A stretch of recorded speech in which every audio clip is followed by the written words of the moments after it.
भक्तों, नवरात्रों में ज्वारे का क्या करें? अखंड ज्योत की बात का क्या करें? अखंड ज्योति में जो तेल होता है बच जाता है, उसका क्या करें? नवरात्र कब समाप्त होंगे और 2025 में कन्या पूजन कब करें? और हरे भरे जौ का क्या करें?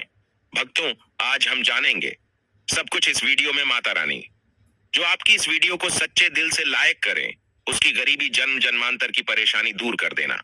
भक्तों, मुझे यह वीडियो फिर से इस वजह से बनाना पड़ रहा है ताकि नवरात्रि में आप सब बाद में गलती न कर बैठें। अर्थात नवरात्रि के बाद में जो चावल होते हैं, जो ज्वारे होते हैं, जो जोत की बत्तियां होती है, जितनी भी हम नवरात्रि के समय में सामग्री चढ़ाते हैं, उन सब का क्या करें? यह सब आप गलत तरीके से नदी में विसर्जित कर देंगे और इसके फायदे नहीं जान पाएंगे। इसलिए एक वीडियो फिर से मुझे बनाना पड़ रही है और मैं आप लोगों को फिर से जानकारी बता रहा हूं। तो भक्तों, यह वीडियो ध्यान से देख लेना। इस वीडियो को देखने के बाद आपको पूर्ण रूप से समझ में आ जाएगा कि सामग्री का क्या करना चाहिए। भक्तों, सबसे पहले जानते शारदीय नवरात्रि का पहला व्रत 22 सितंबर को रखा जाएगा और अंतिम व्रत 1 अक्टूबर को रामनवमी के साथ समाप्त होगी। और दोस्तों, शारदीय नवरात्र में कन्या पूजन अष्टमी या नवमी तिथि को किया जाता है। इस साल अष्टमी तिथि 30 सितंबर मंगलवार और नवमी तिथि 1 अक्टूबर बुधवार को पड़ रही है, जिस वजह से अष्टमी तिथि की कन्या पूजन 30 सितंबर और नवमी तिथि की कन्या पूजन 1 अक्टूबर को किया जाएगी। ऐसे में आप इन दोनों में से किसी भी दिन कन्या पूजन कर सकते हैं। देखिए भक्तों, आप में से अधिकतर जो लोग हैं नवरात्रि में बहुत सारे गलती कर बैठते हैं। 9 दिन तक आप माता रानी की खूब पूजा करते हैं और भक्तों, माता रानी की पूजा करने के बाद जो चावल होते हैं, जो श्रृंगार का सामान होता है, अगरबत्तियां की जो कही जाए जली हुई भस्म होती है, जो श्रृंगार का सामान होता है, जो दैवी सिक्का होता है, यह सब नदी में जाकर के विसर्जित कर देते हैं। भक्तों, यही सबसे बड़ी मूर्खता है। सारी जानकारी इस वीडियो में मैं आप लोगों को विस्तार से बताऊंगा। मैं आपको आज इसके बारे में विस्तार पूर्वक और सटीकता से यह जानकारी उपलब्ध कराऊंगा। शारदीय नवरात्रि में 9 दिनों तक खूब पूजा करते हैं। पूजा करने के बाद भी उन्हें फल नहीं मिलता। क्यों फल नहीं मिलता? यही सबसे बड़ी गलती करते हैं। माता रानी स्वयं उन्हें प्रसाद देकर के जाती है, उनको फल प्रदान करके जाती है, लेकिन व्यक्ति उस फल का सदुपयोग नहीं कर पाते। देखिए भक्तों, अगर कुआं आपके पास में है और अगर आप कुएं में से पानी नहीं निकलोगे तो आपकी प्यास कैसे बुझेगी? ठीक उसी प्रकार आपको जानकारी नहीं है तो प्रसाद तो आपके पास में है, लेकिन उसका प्रयोग करना नहीं कर रहे हैं। भक्तों, कहने का मतलब है, मैं जो तरीका बताऊंगा इस तरीके से आपके जीवन में चल रही परेशानी, गरीबी, रोग, दोष, तकलीफ, हर प्रकार की मनोकामना की पूर्ति होगी। वीडियो को ध्यान से देखना। आज मुझे अपने गुरुओं के द्वारा प्रेरणा मिली है, माता आदि शक्ति के द्वारा प्रेरणा मिली है, इसलिए यह जानकारी बता रहा हूं। अगर भक्तों हमारी वीडियो में बताए गए उपाय से किसी एक भी व्यक्ति का भला होता है तो हमें भी पुण्य की प्राप्ति होती है, हमें भी अच्छा लगता है और हमें भी काफी आशीर्वाद आप सभी दर्शकों का प्राप्त होता है और माता रानी की कृपा प्राप्त होती है। तो चलिए, मैं समय ना लेते हुए आज की जो वीडियो है उसे शुरू करते हैं। ध्यान से देखना। नवरात्रि के समय में आप कौन सी गलती करते हैं जिससे आप निधन रह जाते हैं? तो देखिए, कहा गया है कि अधिकतर लोग जो चावल होते हैं। दोस्तों, वीडियो में आगे बढ़ने से पहले आपसे हम निवेदन करते हैं कि वीडियो को ध्यान से सुनेगा और ध्यान से देखिएगा ताकि आप नवरात्रि का पूरा लाभ उठा सके और ये जानकारी आगे जाकर आपको और भी उपयोगी हो सके। भक्तों, पूजा पाठ करने के बाद जो बचे हुए चावल होते हैं, माता रानी को जो हम चढ़ाते हैं, वही चावल की मैं बात कर रहा हूँ, न कि ढेर सारे चावल रहते हैं। उनकी जो माता रानी को हम क्षमा याचना करने के दौरान जो चावल चढ़ाते हैं, पुष्प चढ़ाते हैं, सिक्के चढ़ाते हैं, वह सब नदी में बहा देते हैं। वहां आपने 9 दिनों तक माता रानी की पूजा की, माता रानी ने आपको प्रसाद स्वरूप चावल दिए, पोस्ट दिए, सिक्के दिए, उसे आप नदी में बहा देते हैं। भक्तों, यही सबसे बड़ी मूर्खता है। 9 दिन का फल आपने क्या किया? सीधे नदी में जाकर के बहा दिया। ऐसा नहीं करना चाहिए जो चावल होते हैं। मित्रों, पिछली वाली वीडियो में भी मैं आप लोगों को नवरात्रि की जानकारी बता रहा था। उसमें भी बताया है जो नवरात्रि में जो बचे हुए माता रानी के चावल होते हैं, खड़े हुए चावल होते हैं, इन चावलों को आप अपने भंडार में रखें। अन्न भंडार का मतलब जैसे कि आप अपने घर में जो चावल पका करके खाते हैं उसमें डाल दीजिए, कुछ धन स्थान पर रख दीजिए। अब इसके बेनिफिट सुन लीजिए। और जो पुष्प रहते हैं, आप इसे धन स्थान में सुखा करके रखें, अपने पर्स में रखें। जो सिक्के होते हैं, इसे भी धन पेटी या पर्स में रखना चाहिए। अब इसके फायदे सुन लीजिए। जो चावल होते हैं माता रानी को चढ़े हुए मंत्रों से सिद्ध होते हैं। माता रानी को चढ़े होने के कारण नवरात्रि में माता नवदुर्गा साक्षात स्वरूप में विराजित रहती है।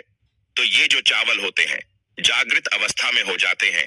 यदि भक्तों आप इस प्रकार के चावल को आप खाते हैं तो आपके शरीर में दोस्तों आपको चावल एक साथ नहीं खाने हैं।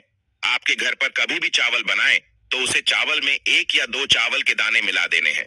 देखिए दोस्तों, इसे होता क्या है कि आपके शरीर में इस चावल को खाने के बाद रोग दोष भी आदि किसी भी प्रकार की जो आपके शरीर में कष्ट है, शारीरिक पीड़ा है, मानसिक पीड़ा है, वह दूर हो जाती है।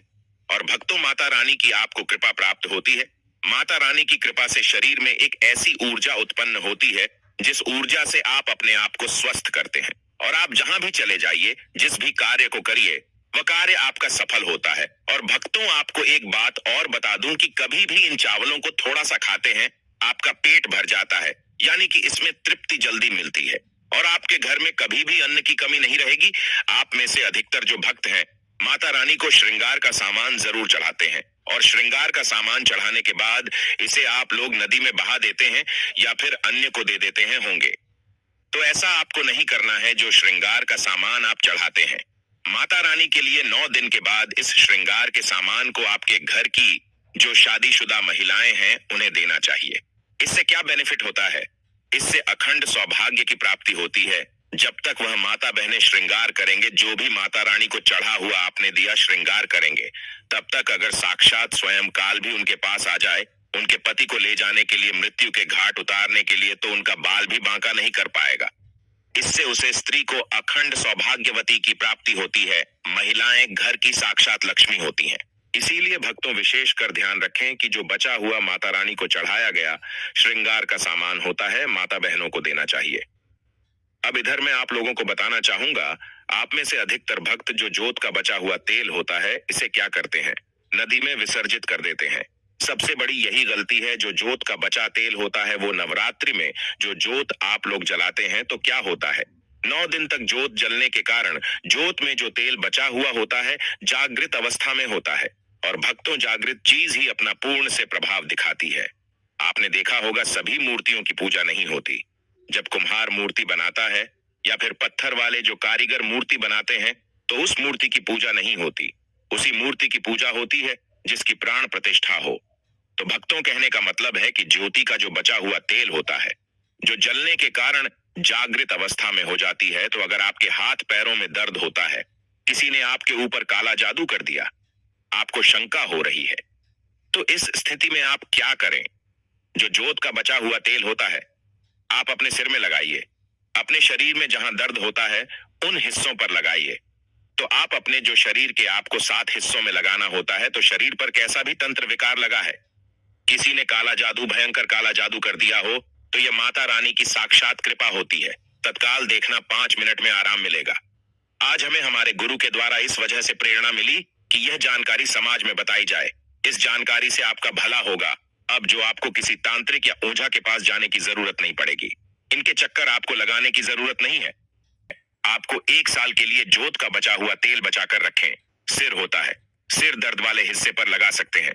अगर किसी कारणवश कभी कभी ग्रह नक्षत्रों की पीड़ा के कारण सिर दर्द होता है तो वह सिर दर्द होना बंद हो जाता है। यानी कि जितनी भी ग्रह है, राहु है, केतु है, दुष्ट शक्तियों के द्वारा आपको सताया जा रहा है। 3-7 हिस्से में बस लगाना होता है। शरीर के 7 हिस्सों में लगा लीजिए। सिर, पैर, हाथ, कोहनी, या फिर आप अपने हृदय में लगा सकते हैं, कंठ में लगा सकते हैं। इस प्रकार से आपको 7 हिस्सों का चुनाव करना होता है। तो कैसी भी आपके जीवन में परेशानी हो, शरीर में शारीरिक पीड़ा हो, सारी पीड़ा दूर हो जाती है। भक्तों चलिए मैं आप लोगों को बताना चाहूंगा, नवरात्रि में अगरबत्ती आप जलाते हैं या फिर आप गोबर के कंडे जलाते हैं या फिर आप माता रानी के लिए जो भी चीजों को जलाते हैं, तो भक्तों भस्म का क्या करना चाहिए? जलाने के बाद जो अंतिम चीज होती है वहां चीज भस्म होती है। भस्म का क्या करना चाहिए? तो भक्तों हम आपको बता देते हैं कि इस भस्म को पूरे साल के लिए, 1 साल के लिए इस प्रकार की भस्म को बटोर करके रखना चाहिए। जो अगरबत्ती की भस्म है या फिर कहा जाए गोबर के कंडे की भस्म रखी है, क्योंकि माता रानी को हम जो कच्ची धूप जलाते हैं उसकी भस्म भी काफी सारी हो जाती है। क्या इसे मैं नदी में बहा देना चाहिए? अगर ज्यादा है तो नदी में बहा दीजिए। बाकी कम से कम आपको 1 साल के लिए आपको यह भस्म अपने पास में जरूर रखनी चाहिए। भक्तों, हम भस्म के बेनिफिट बता रहा हूँ और इसके फायदे बता रहा हूँ। इससे पहले अभी तक जय माता दी नहीं लिखा है तो जय माता दी लिख दीजिए। इससे हमें वीडियो बनाने का मोटिवेशन मिलता रहता है और माता रानी की कृपा आपके ऊपर और हमारे ऊपर सदा बनी रहती है, उसमें हमें आनंद मिलता है। तो भक्तों, जो भस्म होती है इसका क्या करना चाहिए? अगरबत्ती की जो भस्म होती है इसे पूरे 1 साल के लिए आपको बचाकर रखना होता है और इसे थोड़ी थोड़ी आपको खानी होती है। अगर आप चाहते हैं कि आपकी अध्यात्म उन्नति हो, आपकी प्रगति हो, तो ये थोड़ी थोड़ी मात्रा में खाना शुरू कर दीजिए। आपके जो सोचने समझने की क्षमता है इतना ज्यादा पावरफुल हो जाएगी कि आपके आसपास में रहने वाले लोग जितना सोचते हैं उसे 1000 गुना ज्यादा आपकी सोच बढ़ जाएगी। भक्तों, जिस भी कार्य को करने के लिए जाएंगे उस कार्य में आपको तरक्की मिलना शुरू हो जाएगी। और भक्तों, एक खास बात, छोटे बच्चों को नजर तो बहुत ही जल्दी लग जाती है। तो जो अगरबत्ती की भस्म होती है, माता रानी के लिए 9 दिनों तक आपने भस्म जला करके रखी है, उस भस्म का थोड़ा सा तिलक आप जो है उनके मस्तक पर लगाइए। या फिर चाहते हैं तो जिस हिस्से में दर्द हो रहा है, जैसे कि पेट में अचानक से दर्द हो रहा है, उस हिस्से पर आप जो है इस भस्म को रगड़ दीजिए, अच्छी तरीके से भस्म लगा दीजिए। तो पेट में अगर प्रेत लगा हो, प्रेत भस्म हो जाएगा, बाहर निकल जाएगा। सिर दर्द हो रहा है, सिर में लगा दीजिए। यानी कहने का मतलब है कि यह आपके हर प्रकार के दुख तकलीफ बाधाओं को दूर करने का काम करता है। नित्य खाएंगे, अपने छोटे बच्चे को खिलाना शुरू कर दीजिए। पढ़ने लिखने में कमजोर है, ऐसे में जो बुद्धि स्थिर हो जाएगी। कई लोग पढ़ने लिखने को बांध देते हैं, कई लोग किसी की किस्मत को बांध देते हैं। तो भक्तों, इन सारी समस्याओं से छुटकारा पाना चाहते हैं तो इस भस्म का तिलक प्रतिदिन जरूर लगाई। अगर दोस्तों आप इनका तिलक लगाते हैं तो फिर यह अति उत्तम है, सोने पर सुहागा होगा आपके लिए। और आपके बच्चे की जो पढ़ने लिखने की जो क्षमता है काफी बढ़ जाएगी। आप जहां भी जाएं आपको भी अध्यात्म उन्नति मिलेगी। इस भस्म का जब तक तिलक आपके सिर पर लगा रहेगा कोई भी आपका बाल बांका नहीं कर पाएगा। और भक्तों, यदि आपके ऊपर कोई व्यक्ति तंत्र विकार करता है या करने का प्रयास भी करेगा तब भी नहीं लगता है। हमारे चैनल आप में से अधिकतर भक्त या तो नदी में बहा देते हैं और अधिकतर लोग हैं ये धन स्थान पर रखते हैं, इससे फायदा नहीं मिलता। दोस्तों, ज्योत की बात ही हमेशा जागृत अवस्था में रहती है। ध्यान से सुनना, जो की बात को हमेशा आप जो है अपनी बाजू पर पहनना, बाजूबंद की तरह आपको इसे पहनना चाहिए। अगर लड़की है तो लड़की से अपनी भुजा में आपको इसे पहनना चाहिए। क्यों पहनना चाहिए? क्योंकि यह कोई साधारण नहीं है, यह साक्षात मां दुर्गा का आशीर्वाद होता है। यह साक्षात मां दुर्गा की कृपा होती है, प्रसाद होता है। 9 दिन तक अखंड जलने के कारण यह चैतन्य हो जाता है, इसमें प्राण आ जाते हैं, इसमें शक्ति आ जाती है। इसलिए इसे पहनने के बाद कई प्रकार से फायदे मिलते हैं। अगर आप इस प्रकार के फायदे लेना चाहते हैं तो यह ज्योत की बात अवश्य धारण करें। इसको धारण करने के बाद जो 9 प्रकार के फायदे कहे हैं संत महात्मा ने, वही फायदे मैं आप लोगों को इस वीडियो में बताऊंगा। अभी तक भक्तों कमेंट बॉक्स में जय माता रानी नहीं लिखा है तो जय माता रानी लिख दीजिए, और वीडियो को लाइक नहीं किया है तो वीडियो को लाइक कर दीजिए। इसका पहला फायदा है कि अकाल मृत्यु एवं दुर्घटना से बचाता है। अगर कोई भी व्यक्ति इसे बाजू में पहनता है, धारण करता है, तो ऐसे व्यक्ति की कभी भी दुर्घटना नहीं होती, ऐसे व्यक्ति की कभी भी अकाल मृत्यु नहीं होती है। क्योंकि दोस्तों, ऐसे व्यक्ति के साथ में साक्षात मां दुर्गा की शक्तियां चलती हैं। यह जो आप धागा धारण कर रहे हैं, न ये आप जो बाजू में बांती पहन रहे हैं, ये कोई साधारण बत्ती नहीं है। यह साक्षात नव दुर्गा का आशीर्वाद होता है। यह एक प्रकार का सुरक्षा कवच होता है। तो इसे पहनने के बाद कभी भी अकाल मृत्यु नहीं होती एवं दुर्घटना से यह हमेशा बचाव करने का काम करता है। भक्तों, इसका दूसरा फायदा नजर दोष एवं तंत्र बाधा से बचाता है। आप में से अधिकतर भक्त हमें बोलते हैं कि नजर दोष से परेशान रहते हैं, क्या करें? तो अगर आप नजर दोष से बचना चाहते हैं, आप चाहते हैं कि आपकी अध्यात्म उन्नति में किसी की नजर दोष ना लगे, आपकी उन्नति हो, प्रगति हो, तो बिल्कुल ही इसे धारण करिए। यह नजर दोष एवं तंत्र बाधा से बचाता है। कितना बड़ा तांत्रिक व्यक्ति क्यों ना आपके ऊपर में तंत्र क्रिया कर दें, वह तंत्र क्रिया नहीं लगेगी, सदा बचे रहेंगे। भक्तों, इसका तीसरा फायदा भूत प्रेत एवं नीच शक्ति से बचाता है। आप कहीं भी मरघट में जाकर के सो जाए, इसको पहनने के बाद भूत प्रेत आपका बाल भी बांका नहीं कर पाएगा। तो भूत प्रेत एवं नकारात्मक शक्ति से इसको पहनने के बाद हमें बचाव होता है। भक्तों, इसका चौथा फायदा लक्ष्मी की पूर्ण कृपा प्राप्त होती है। जो लोग चाहते हैं कि माता लक्ष्मी सिद्ध हो जाए, उनके जीवन में उनकी कमी ना हो, तो ऐसे व्यक्ति से अवश्य धारण करें। लक्ष्मी माता की पूर्ण कृपा प्राप्त होती है एवं नव दुर्गा का आशीर्वाद भी मिलता है। इसका अगला फायदा दैहिक और भौतिक सुखों की प्राप्ति होती।